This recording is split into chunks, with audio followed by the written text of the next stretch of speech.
bands should kind of go the route of like Radiohead about they marketed their own music for free rather than...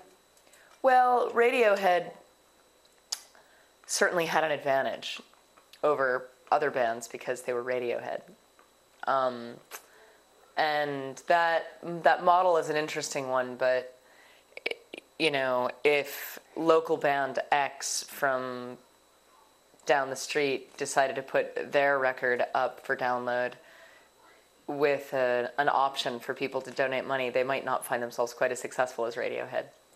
So music still needs, and young bands, they still need promotion. They still need a team of people, if possible, to go out and help them spread the word of their music. I am of the opinion that team of people doesn't have to be a major label. It can be your fans through the internet, and that things can get a lot more organic and they can get a lot more the ground.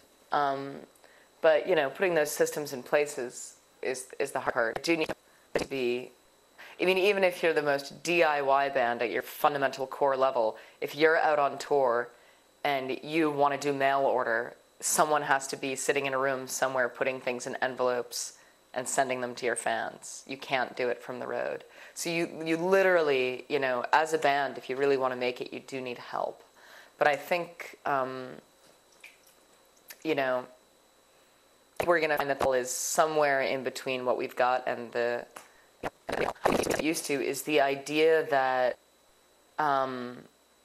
if you love someone's music, you really are kind of, directly responsible for support, really are feeling it. And that and that's a good thing, I think. I think that'll help people feel more artists that they appreciate. Instead of just thinking, well, when the next so-and-so record comes out, I'm going to go down to the store and buy it. Instead, you actually go to the net and you are watching someone's artistic process and you're donating. Whether you're donating your time or your money or your blog or whatever, fans taking responsibility is certainly the most organic and the most economic way for bands to promote themselves. So I think, what I'd love to see is us return to a system of patronage where people want to support the arts, want to support their band, actually sort of bring where their mouth is, and they do that. It's old school. It's going way back, but I think it's worked before. It could certainly work for rock and roll. So you're more of the fans building the band than like a record label spending tons of money on promotions and do it themselves. Yeah, well, and doesn't it mean more coming from the fans than coming from a bunch of dicks in suits sitting behind a desk just trying to make money? Seriously.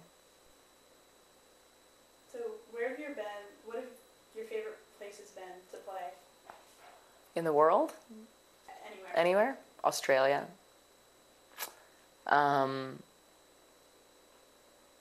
There's certain cities that I just love. I love playing in my hometown. I love Boston. I love playing in New York. I love playing in San Francisco. There's venues that I love too. I love, there's a venue called the Norva in Norfolk, Virginia that I just love. And there's a lot of places. I've done a ton of touring. So I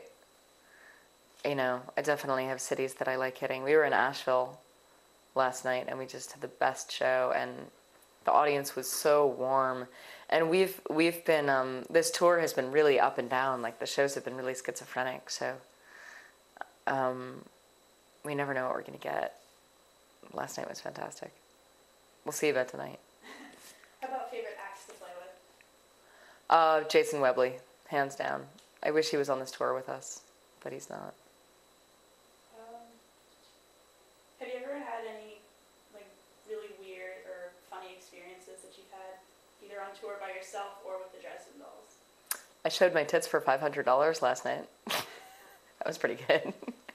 $500 went to the Danger Ensemble. It was like a charity auction. Have you had any creepy fan moments? Oh, yeah, nothing terrible.